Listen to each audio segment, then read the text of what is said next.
네, 여러분 안녕하십니까? 안정영입니다. 오늘도 여러분들과 함께 면접에서 여러분들이 주로 맞닥뜨리는 상황에서 어떻게 대답을 하면 좋을지 한번 알아보도록 하겠습니다.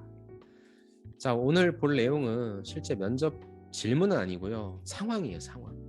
실제 내가 면접 답변을 하고 있고 다대다예요. 다대다의 상황에서 답변을 하고 있는데 거의 답변이 하나로 정해져 있는 그런 질문들이 있죠. 근데 뭐 이게 어떤 정의라든지 법칙이라든지 뭐 용어에 대해서 묻고 있다라고 한다면 뭐 그거는 뭐 그것만 당연한 건데 여러분들의 생각이나 아니면은 뭐 가치관 그런 판단에 대해서 묻고 있는 질문들 같은 경우에는 똑같이 대답하면은 별로 재미가 없잖아요. 그 평가자한테 큰 임팩트도 줄 수 없고 해서 그런 땐 여러분들이 많이 말씀하시는 저는 의사소통 능력이 있습니다를 여러분들이 입으로만 외치고 있는데 실제 평가자가 들었을 때 오 센스 있네 이렇게 좀 느껴질 수 있게 그래서 나 또한 다른 사람의 의견이 같았을 땐 어떻게 대답하면 좋을까 여러분들 한번 좀 생각을 해보세요. 뭐 다양한 방법이 있을 수 있어요. 일단은 첫 번째는 제일 좋은 거는 다른 걸 빨리 생각해내는 거죠. 근데 이제 다음 차례는 난데 한 1분도 안 되는 시간에 그 다음에 뭐 우리 A 씨 얘기해 주세요라고 하면 근데 그 순간에 뭐 새로운 걸 뭐 생각해서 말하기엔 너무 시간적인 여유가 짧으니까 일단 저는 그런 상황에서 생각이 안 난다면 다른 게 생각이 안 난다면 저는 이렇게 하라고 합니다. 그 내용은 바로 음, 수식어나 키워드를 활용해서 정리를 좀 해보자. 전 요거 좀 말씀드리고 싶어요. 무슨 말이냐면 어찌됐건 앞에서 얘기했던 게 정답 같아요. 그리고 그걸 평가자도 좋아하는 것 같아요. 나 또한 괜히 튀고 싶진 않고 그냥 그렇게 얘기를 하고 싶어요. 근데 저걸 있는 그대로 얘기한다라기보단 어느 부분에 있어서의 수식 어구를 좀 붙여줘서 얘기를 조금 더 세분화시켜 주는 거 그걸 생각했으면 좋겠고요. 그런 상황을 생각할 수 없는 경우에는 뭐예요? 그냥 키워드를 활용해서 정리를 해줘도 좋을 것 같아요. 예를 들어서 이런 질문을 받은 거예요. 자, 우리 지원자분은 인성이 먼저라고 생각하십니까? 직무 역량이 먼저라고 생각하십니까? 라고 합니다. 물론 이 해당 질문은 제가 여러분들한테 좀 많이 빠져나가기 쉬운 방법으로 말씀드리는 상황 면접으로서 만약에 이 질문을 받게 된다면 당연히 A라는 경우에는 인성이 그 다음에 B라는 경우에는 직무 역량이 이렇게 각각의 어느 상황에서 무엇이 먼저인지를 좀 상황을 제시해 주시면 좋은데 지금 현재는 그런 질문의 형태가 아니라 이거는 지금의 이 면접하는 누가 봐도 다 인성을 얘기해야 되는 것 같아요. 그지? 직무 역량은 뭐 가르칠 수 있으니까 대신에 인성은 쉽게 변하는 게 아니니까 뭐 나도 인성이 다 먼저라고 생각한다. 뭐 지금 방향이 다 그래요. 나 또한 인성을 얘기를 해야 될 텐데 그러니까 답이 인성으로 정해져 있는 건데 그럼 저 또한 인성이 먼저라고 생각합니다. 그 이유는 무엇입니다. 근데 그 이유가 좀 약간 뻔하잖아요. 그러면 여기에서 약간 수식어구를 붙여주자는 거죠. 면접관님, 저 또한 앞서 말씀해주신 다른 분들과 같이 인성이 먼저라고 생각합니다. 왜냐하면 무슨 이유 때문입니다. 이것도 좋은데 여기서 수식어구라고 하는 건 제가 이 업무를 하게 될 때 어떤 상황에 좀 노출될 것이라고 생각합니다.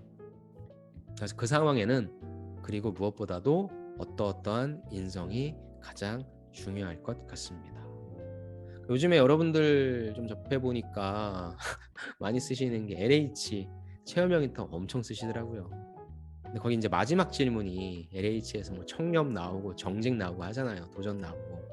그래서 그런 것처럼 해당 기업이 갖고 있는 인재상이란 게 좀 있을 거예요. 근데 그 인재상이 보통 인성이랑 좀 많이 연관될 테니까 내가 이 기업 면접 보려고 핵심 가치나 인재상은 외웠을 테니까 거기서 내가 외웠던 인재상을 여기서 한번 좀 발휘해 주는 게 어떨까?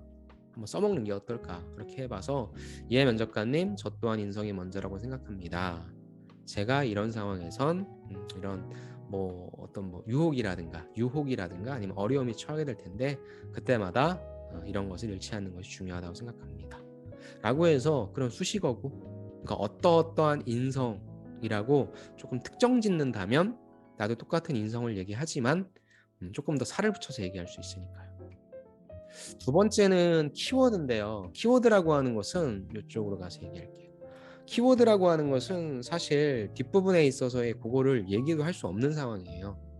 그럼 요거는 그냥 뭐 다 A도 B도 C도 인성이라고 얘기한다면 저는 이걸 키워드로 정리한다는 것은 뭐 예를 들어서 보통 앞 문자만 따서 얘기한다라든가 아니면 뭐 A, B, C들을 활용해서 얘기한다라든가 그런 거죠. 그래서 만약에 또 역시 이번에는 직무 역량이 정답이에요. 직무 역량이 다 얘기를 하는 그런 거라면 네, 면접관님 저 또한 직무 역량이라고 생각하고 앞선 분들의 의견을 종합했을 때 저는 다음과 같이 세 가지로 정리하고 싶습니다. 첫 번째, 직무 역량 중에서 가장 중요한 것은 애티튜드라고 생각합니다. 두 번째, 직무 역량 중에서 가장 중요한 것은 기본을 잘 지키는 것이라고 생각합니다. 세 번째, 직무 역량 중에 가장 중요한 것은 부족함을 알고 끊임없이 배우려고 하는 자세라고 생각합니다. 이런 것처럼 그런 부분들을 뭐 ABC나 아니면은 뭐 어떤 문자를 딴다거나 아니면은 또 그걸 타이틀을 카테고리를 필요지식, 필요기술, 뭐 필요태도 이런 식으로 나눌 수 있잖아요. 그래서 앞서서 얘기했던 걸 그냥 그대로 얘기하지 말고 이걸 어떻게 카테고리화 시키든 아니면 어떻게 키워드화 시키던 그런 부분으로서 좀 한번 정리해 주시면 좋을 것 같아요. 즉 하나하나의 낱개를 정보로 얘기하는 게 아니라 하나의 카테고리화 시켜서 면접관한테 이 친구는 그러면은 뭐예요? 의견을 쭉 종합해서 준 거니까 이렇게도 얘기를 할 수 있겠구나라고 느껴주시면 되게 좀 좋을 것 같아요. 그래서 이게 여러분들이 제가 아직 토론 면접을 안 해드렸죠.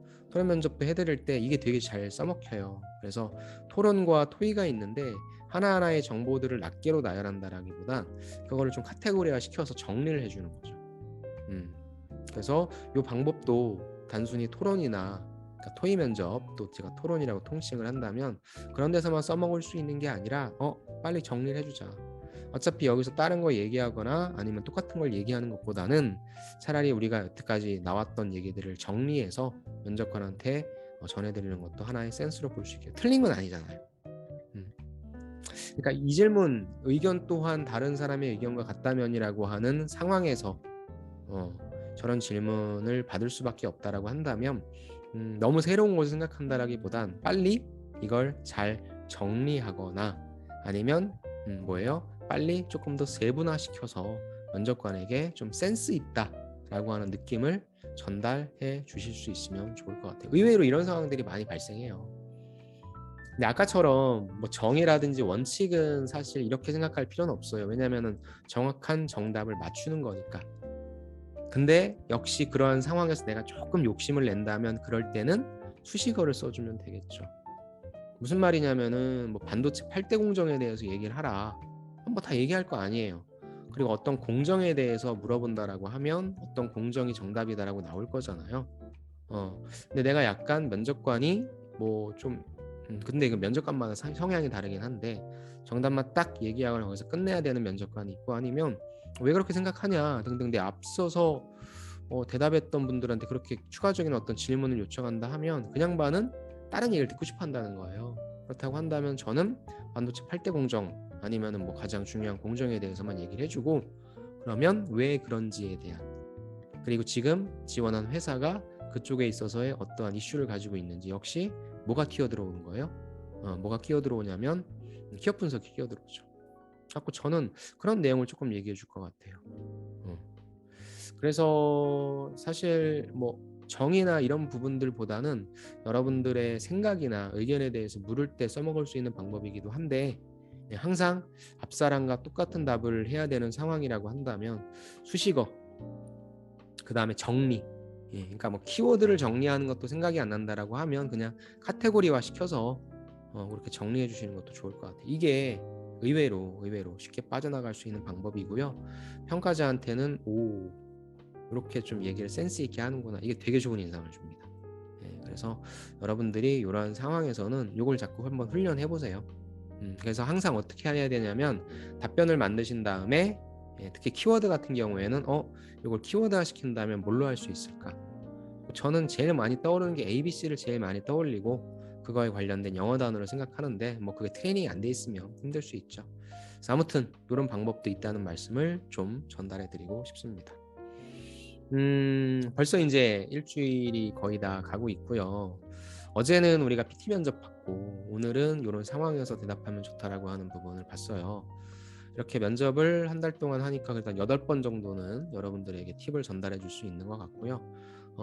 다음 달에도 이런 식으로 계속 좀 진행하려고 합니다. 근데 사실 아직 면접을 많이 보러 가시는 분들이 많지는 않기 때문에 여러분들이 이걸 중점적으로 준비하시는 분은 많지 않을 것 같아요. 근데 제가 올려드렸던 면접 답변 구조 작성하기 그거랑 그다음에 요거랑 같이 좀 보시면서 면접을 대응해 주시면 좋을 것 같고, 그다음에 일단은 서류가 가장 중요하죠. 그래서 서류라는 부분도 여러분들이 좀 잘 접근하셔서 욕심내지 마시고 하루에 조금씩 조금씩 접근하시면 좋을 것 같아요. 그리고 이제 아마 내일은 직무 관련해서 역시 두 번째 직무 키워드를 좀 말씀드릴 겁니다. 이렇게 해서 한 달 동안 여러분들과 함께 취스 쇼를 좀 진행을 하고 했고요. 다음 달에도 역시 어김없이 최대한 매일매일 좀 여러분들 찾아뵈려고 합니다. 제가 여러분들한테 한 약속, 제 스스로한테 한 약속이기도 하고요. 여러분들도 이렇게 스스로 한 약속을 하루하루 지키시면 이게 아무것도 아닌 것 같아도 쌓이고 쌓여서 공리처럼 불어납니다. 여러분들의 취업 역량이.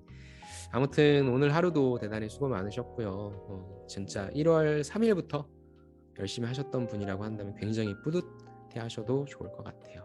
이렇게 하루하루 잘 만들어 가시면 여러분도 분명 원하시는 곳에 취업 합격하실 수 있다고 전 믿어 의심치 않고요. 100% 들어갑니다. 걱정하지 마시고. 역시 오늘 하루도 고생하신 여러분들 진짜 수고 많으셨고요.